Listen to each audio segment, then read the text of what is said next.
말씀 보겠습니다. 잠언서 2장에 있는 말씀 한 구절만 보시겠습니다. 교만이 오면 욕도 오거니와 겸손한 자에게는 지혜가 있느니라. 오늘 잠언서 11장 2절에 있는 말씀 한 구절만 보았습니다. 제목은 교만과 겸손입니다. 여기에 교만이 오면 욕도 온다 그랬는데 요즘 욕이 무엇이 있겠습니까? 미쳤다는 말을 많이 하더라고. 미쳤다고. 젊은 사람들은 맛있는 거 먹으면 미쳤어 막 이러더라고. 응? 근데 성경에 보니까 미쳤다는 말을 들은 사람이 있어. 누구냐? 사도 바울이에요. 사도 바울이 이제 복음을 증거하다가 아그리빠 왕 앞에 끌려갔어요. 그래가지고 이제 사도 바울이 예수님을 만난 이야기를 아그리빠 왕에게 열심히 설명을 합니다. 자기가 예수를 믿는 자들을 옥에다 가두기 위해서 열심히 달려가다가 다메섹 도상에서 예수님을 만난 이야기, 예수님의 음성을 들었죠.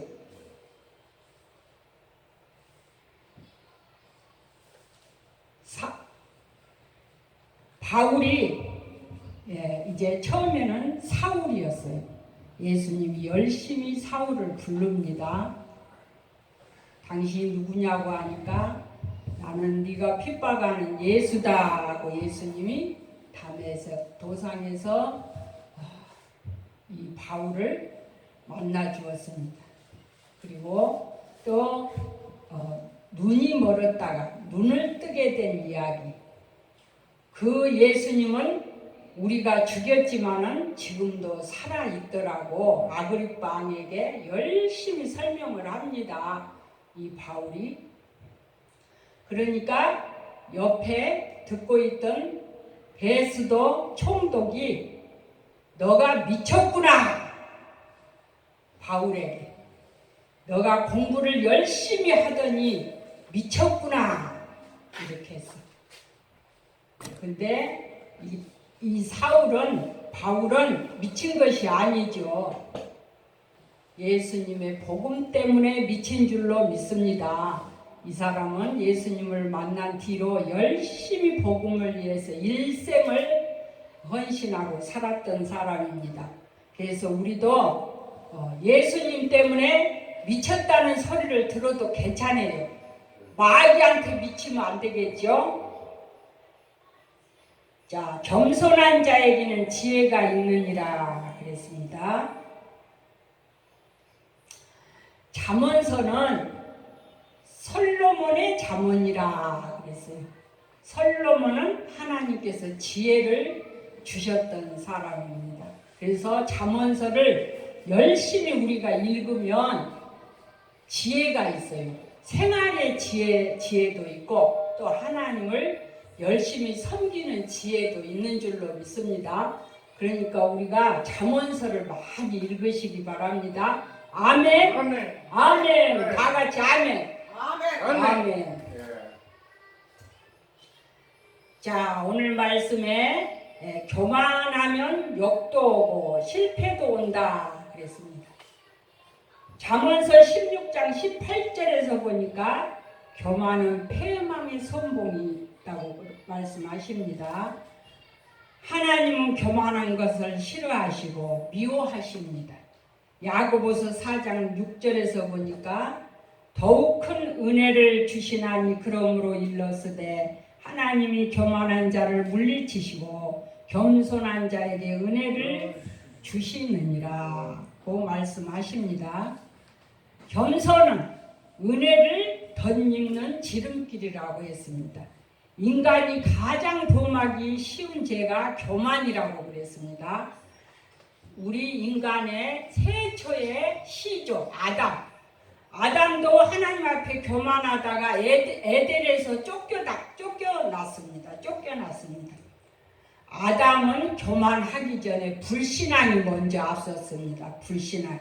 그래서 하나님께서 명하신 명령을 어겼습니다. 사단에게 유혹받아서 먹지 말라는 선과 악을 알게 하는 나무의 열매를 따먹게 됩니다. 그래서 우리가 굳건한 믿음이 없을 때는 유혹의 마귀가 찾아온 줄로 믿습니다. 천사도 교만해져서 타락하여 사탄이 되었고 사울왕도 교만해져서 하나님의 명령을 어겼습니다. 자, 그러면은 오늘 교만에 대해서 말씀을 많이 합니다. 교만이 어떻게 옵니까? 첫 번째로 명예욕으로 온다고 말씀을 합니다. 교만은 언제나 명예를 요구합니다. 마태복음 20장 26절에서 너희 중에 누구든지 크고자 하는 자는 너희를 섬기는 자가 되고 너희 중에 누구든지 으뜸이 되고자 하는 자는 너희 종이 되어야 하리라. 이 세상에서는 섬김을 받는 자가 큰 자로 여겨집니다. 그러나 하나님 나라는 섬기는 자가 큰 자인 줄로 믿습니다. 하나님께서는 겸손과 봉사의 정신을 귀하게 여기십니다. 우주의 질서와 조화도 섬김의 질서요 만물이 서로 섬김으로써 유지됩니다. 인간 사이에도 섬김의 법칙을 따르는 것이 유복한 자인 줄로 믿습니다. 주님이 오신 목적도 희생입니다. 주님의 섬김과 희생이 인류를 구원하게 되었듯이 그리스도인들의 섬김과 희생으로 영혼들이 구원받게 되는 줄로 믿습니다. 저도 이제 여의도 순복음교회 지구역장을 한 10년 했고 또 전도사 생활을 한 10년 했습니다. 지금 또 목사 생활도 한 10년 했습니다. 근데 제일 전도 많이 했던 때가 여의도 순복음교회 집사 때 전도를 제일 많이 했던 것 같습니다. 그래서 그때 참 많이 전도해서 그분들이 지금도 열심히 믿음 생활을 하고 있는 줄로 믿습니다. 우리 찬양 한 장 하시겠습니다.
두 번째로 교만은 풍부함에서 온다고 그랬습니다. 누가복음 12장에 보니까 어떤 부자가 나옵니다. 이 부자는 재물을 모을 줄도 관리할 줄도 알고 또 즐길 줄도 아는 사람이었다고 했습니다. 이 부자는 소유물을 자기 노력 또 기술, 지혜 등으로 얻었다고 생각했습니다. 그래서 재물이 자기 소유로 생각했습니다. 그러나 인간은 재물의 소유주가 누구입니까? 우리 하나님이신 줄로 믿습니다. 그러나 인간은 재물의 소유주가 아니라 우리는 청지기 관리자일 뿐입니다. 자기가 재물의 소유주라고 생각하면 어리석인 사람입니다. 자, 부자는 이제 재물을 창고 속에 쌓아두면은 영원히 자기 것이 되는 줄로 생각을 했습니다. 잠언서 23장 4, 5절에서 보니까 부자가 되기에 애쓰지 말고 내 사사로운 지혜를 버릴지어다. 내가 어찌하여 허무한 것에 주목하겠느냐. 정령이 재물은 날개를 내어 하늘에 나는 독수리처럼 날아가리라 그랬습니다. 자, 그러면 재물을 어떻게 우리가 사용해야 되겠습니까? 누가복음 12장 19절에서 이 부자는 뭐라고 하냐.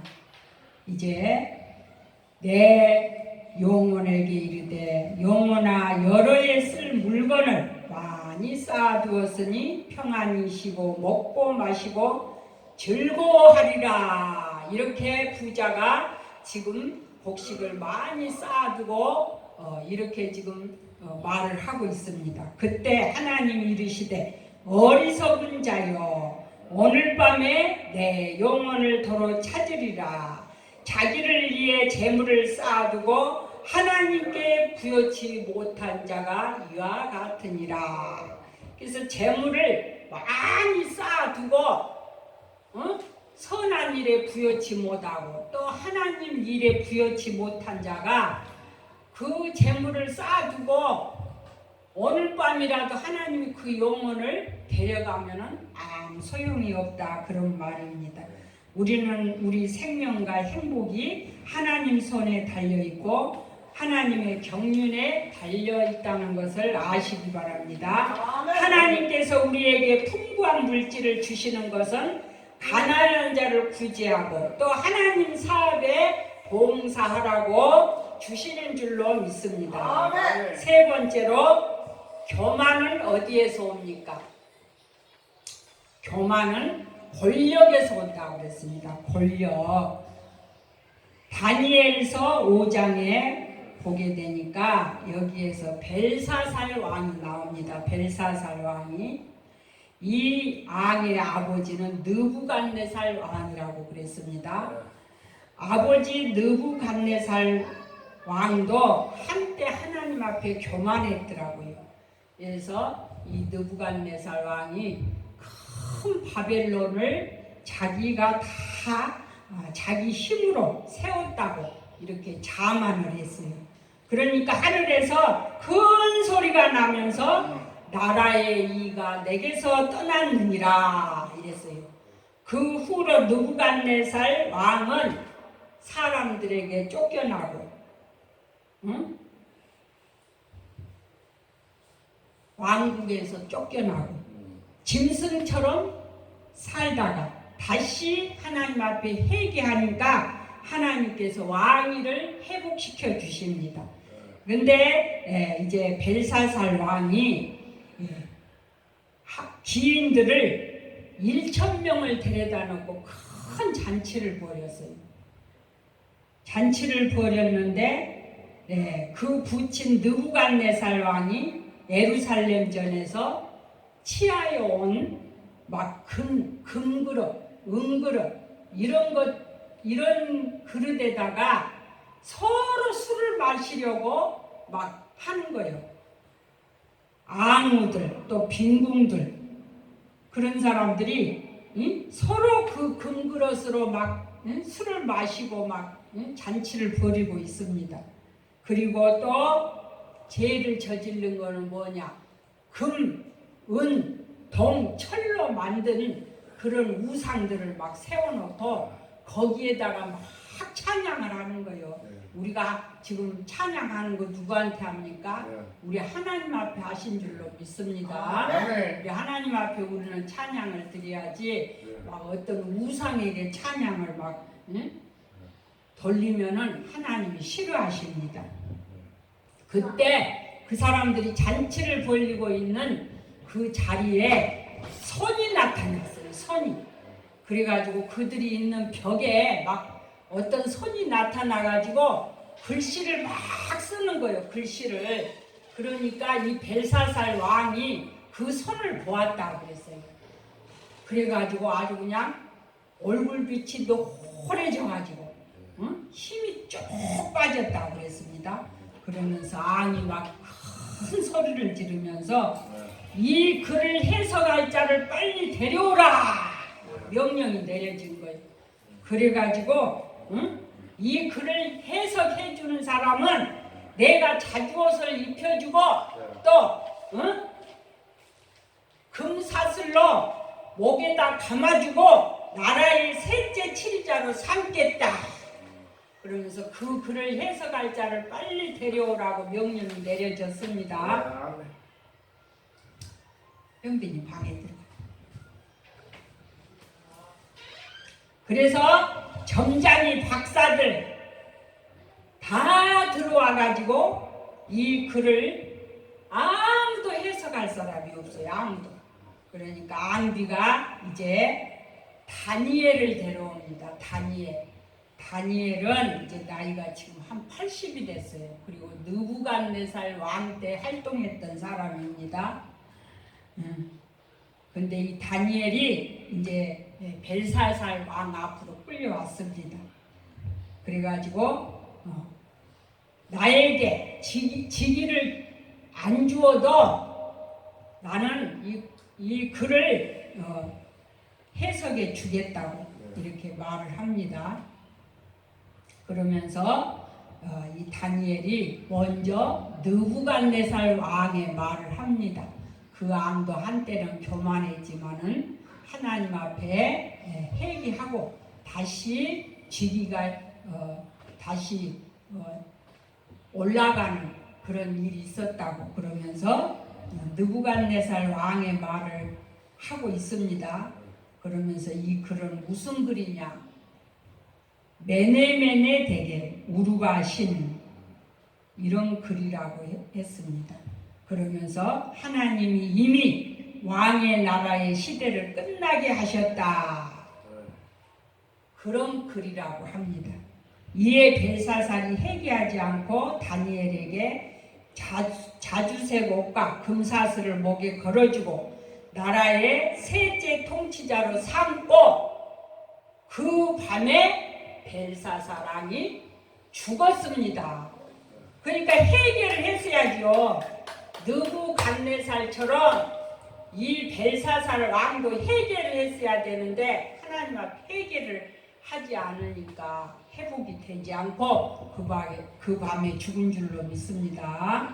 우리가 어떤 죄를 지었으면 빨리 회개하고 또 하나님 앞에 나와야 되는 줄로 믿습니다. 로마서에 보면은 모든 사람은 이에 있는 권세들에게 굴복하라고 했습니다. 하나님께서는 권세자들을 축복하셨으나 도리어 그 축복을 배반하고 교만한 자들이 성경에 많이 있습니다. 초대왕 사울왕도 40살에 왕이 되었어요. 이 사람은 초대왕이었습니다. 그러나 이 사람도 처음에는 겸손했지만은 사무엘 대신 제사를 드림으로 하나님께 버림을 받았습니다. 구약시대 때는 제사장만이 제사를 지냈지요. 근데 지금은 신약시대에 와서는 만인 제사장으로서 우리가 이제 집사님들도 하나님 앞에 예배를 자유롭게 드릴 수가 있습니다. 그러다 보니까 이 가나안 성도들이 너무 많아. 가나안 성도들이 교회를 안 나가고 집에서 막 예배 드리는 사람들이 혼자서 예배 드리고 교회를 안 나가는 사람들이 너무 많아요. 그래서 문제가 되고 있습니다. 또 우시야 왕도 마찬가지로 제사장만이 할 수 있는 성전 향단에 불 붙이는 일을 옳고 남으로써 몸에 문둥병이 생겨 평생 갇혀 지내다가 죽었다고 그랬습니다. 교만해지면 실패로 끝납니다. 권력자들은 항상 겸손하게 약자를 돌아보고 또 하나님을 믿고 나아가야 될 줄로 믿습니다. 하나님은 겸손한 자를 사랑하시고 쓰시고 또 은혜를 주신 줄로 믿습니다. 모세를 우리가 잘 압니다. 모세를 잘 아는데 이 모세는 이제 애굽에서 이스라엘 민족이 요셉에 의해서 야곱의 11번째 아들이 요셉이지요. 근데 이 요셉 때문에 야곱의 친척이 70명이 애굽으로 흉년 때 내려가 가지고 살게 됐어요. 그래 가지고 애굽에서 막 종살이를 하면서 430년을 살았어요. 근데 그때 이스라엘 민족이 많이 이제 막 번성하니까 한 200만 명이 번성이 됐다고 그래요. 그러니까 바로 왕이 이제 히브리인들이 태어나면은 아들이 태어나거든 죽이라는 명령이 내려졌어요. 이때 모세 엄마 요게벳이 한 3개월 동안 키우다가 막 목소리가 커지고 우는 소리가 커지고 막 이러니까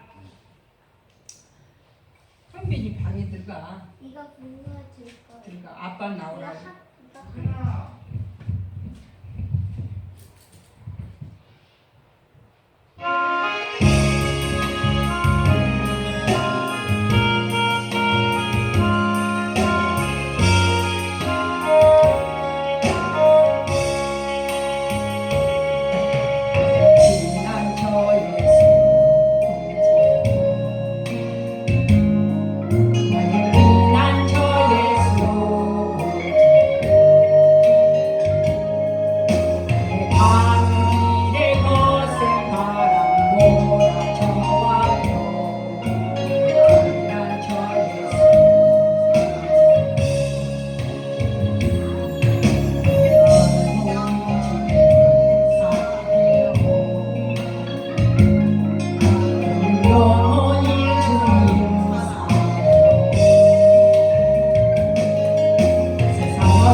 그래서 모세는 엄마 요게벳이 이제 갈 상자에 담아가지고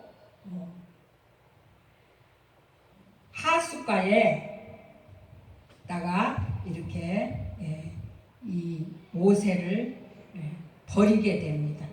그때 바로의 딸들이 와가지고 이 모세를 데려다가 잘 키웠어요. 아들을 삼아가지고 잘 키워서 모세가 이제 성장을 해서요. 40살까지 바로궁에서 살게 됩니다.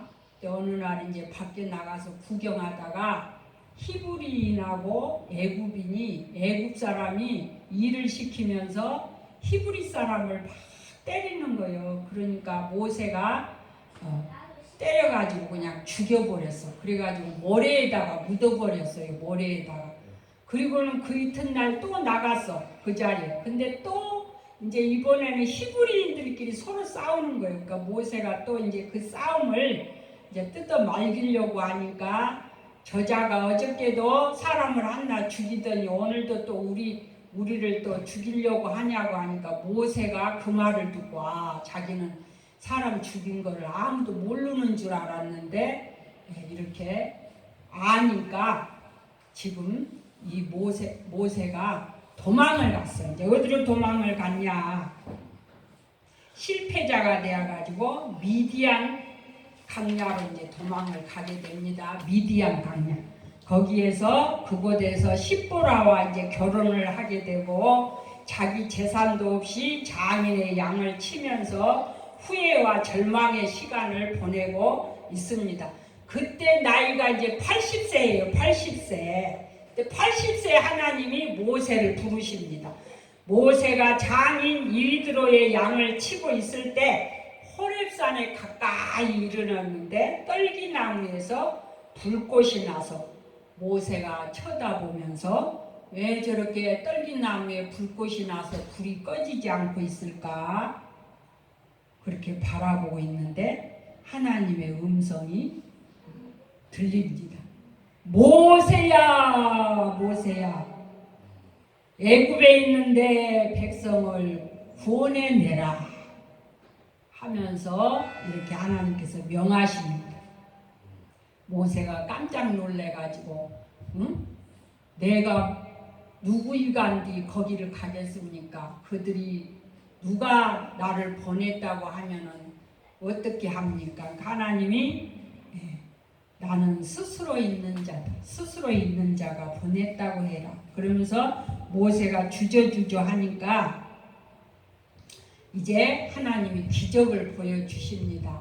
너 손에 들고 있는 지팡이를 던져보아라.